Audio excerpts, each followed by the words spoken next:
वृंदावन का निधिवन। वृंदा मतलब तुलसी और वन मतलब जंगल, और इसी तुलसी के वन को निधिवन बोलते हैं। निधिवन, जिसको आज भी लोग मानते हैं श्री कृष्णा जी और राधा जी हर रात रासलीला करते हैं, और जो मनुष्य रासलीला करते हुए देखते हैं वो जिंदा नहीं बचते हैं। इसी कारण की वजह से शाम के 7 बजे के संध्या आरती के बाद कोई भी इंसान नहीं रहते हैं, ना ही जानवर।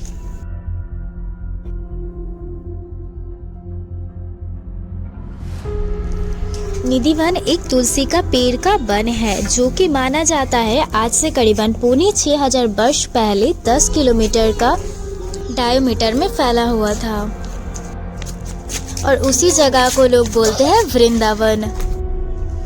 निधिवन में जो तुलसी का पेड़ है माना जाता है वो कृष्णा जी का 16,000 गोपियाँ है, जो कि दिन में पेड़ और रात में गोपियाँ बन जाती है। वापस सुबह जब दिखते हैं तो फिर से पेड़ में परिवर्तित हो जाते हैं।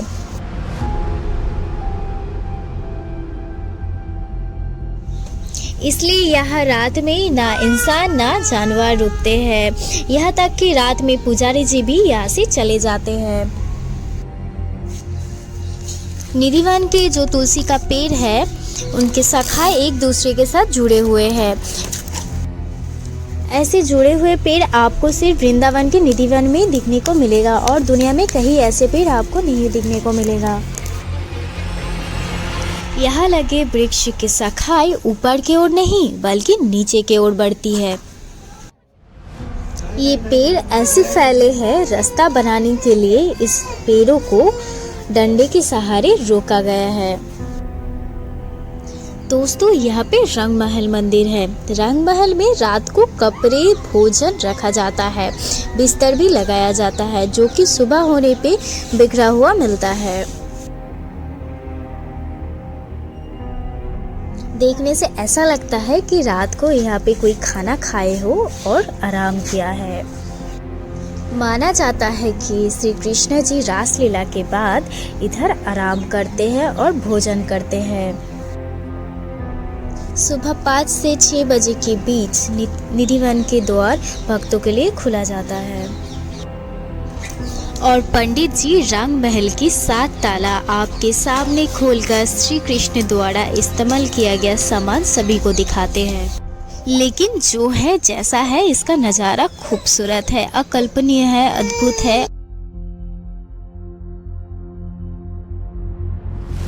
यहाँ के पेड़ आपस में इस तरह से गुथे हुए हैं कि मन में लाजमी सवाल उठते हैं, असल में ऐसा क्यों है?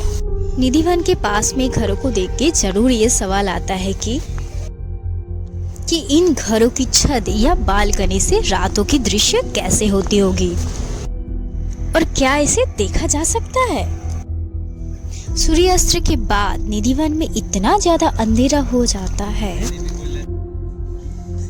कि इन घरों के छत से या खिड़की से देखना तो दूर, पता ही नहीं लगता है कि इधर कुछ है। इतना ज़्यादा अंधेरा है कि देखना नामुमकिन सा हो जाता है, और वाइट सफ़ेद चादर की परत लगा रहता है।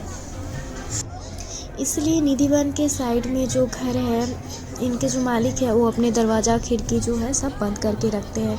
रात के समय पे निधिवन में झांकते तक नहीं है, क्योंकि ये प्रकृति के खिलाफ है। भगवान जी अपना रासलीला रचाते हैं तब देखना नहीं चाहिए। निधिवन का जो रहस्य है, इसके कहते कि पूरा दुनिया में छाया हुआ है। कुछ रहस्य के ऐसी प्रकृति के ऊपर ही छोड़ देना सही होता है, ज़्यादा गहराई पे ना जाना ही सही होता है। तो चलिए हम ऐसे वृंदावन के निधिवन की मिट्टी में थोड़ा सा मिल जाए। यहाँ पे कन्हैया जी का इतना अच्छा गाना बजता है कि, और इधर के ऐसे दृश्य भी होता है कि इधर आने के बाद आपके मन में ऐसा लगेगा कि आप भगवान के साथ ही मिल रहे, ऐसे ही आपको आभास मिलेगा। तो आने के बाद तो हम सभी झूम उठे थे भगवान जी के गाने पे। आप आएंगे तो मैं आपको इतना बता सकती कि आप भी ऐसे ही झूम उठेंगे, जैसे आपको लगेगा आप भी भगवान जी के साथ झूम उठे हैं।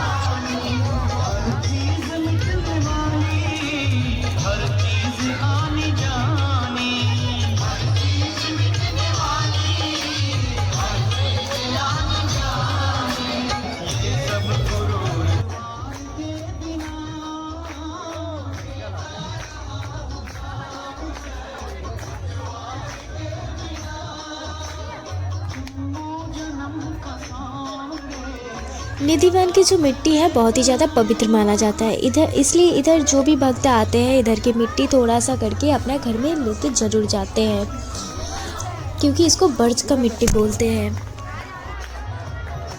जब निधिवन के पास में हमारे कन्हैया लाल जी अपनी गायों को चराने के लिए आते थे तो उनकी माता श्री बोले थे कि आप जूता पहन के जाओ, नहीं तो आपके पैर में कांटे चुभेंगे। तो तब हमारे कन्हैया लाल जी ने बोला, माता श्री आप तो मेरे पैर में जूता पहना देंगे, लेकिन मेरे जो ये 100 गायें हैं इनके पैर में आप कैसे जूता पहनाएंगे।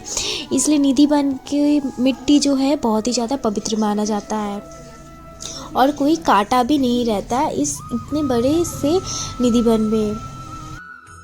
2018 की बात है, जलंधर का एक लड़का ऐसा ही कुछ कांड घटाता है, मंदिर के अंदर वो छिप जाता है और रात में उसके साथ कुछ होता है, वो बेहोश हो जाता है। सुबह उठ के उनको पुजारी जी उद्घाटन करता है, उसके बाद वो बहरा हो जाता है। ये वो 3 से लोगों की समाधि है जो वृंदावन के निधिवन में रात बिताए थे। आप लोग दर्शन कर लीजिए, तो भूल के भी निधिवन के रात में गुजारने की कोशिश मत कीजिएगा। अभी हम लोग मंदिर के बाहर आ गए हैं। मंदिर के बाहर ही आपको यमुना जी का घाट दिखने को मिल जाएगा। यमुना जी को अगर आप जाते हैं तो एक बार बोटिंग करके ज़रूर देखिएगा, आपको बहुत अच्छा लगेगा। वृंदावन के जो रास्ताएं हैं, निधिवन के जो रास्ताएं हैं, आपको पैदल चलने में बहुत अच्छा लगेगा, क्योंकि इधर ही हमारे कन्हैया लाल जी, हमारा लड्डू गोपाल जी बड़े हुए हैं। इधर के जो मिट्टी है, ब्रज का मिट्टी है, बहुत ही पवित्र माना जाता है इस मिट्टी को। देखिए लड्डू गोपाल जी का कितना सुंदर सुंदर ड्रेस भी मिल रहा है इधर। अगर आपके घर में लड्डू गोपाल जी है तो आप इधर से ज़रूर ड्रेस लीजिएगा, आपको बहुत अच्छा लगेगा और आपके लड्डू गोपाल जी भी बहुत खुश हो जाएंगे।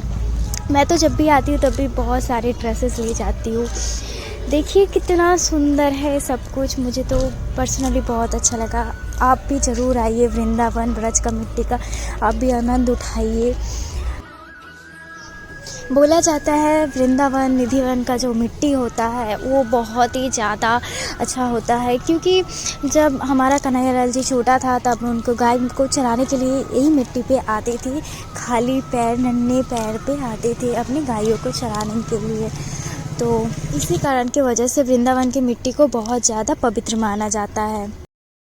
थैंक यू फ्रेंड्स, मिलते हैं अगले वीडियो में, तब तक के लिए राधे राधे, बाय बाय।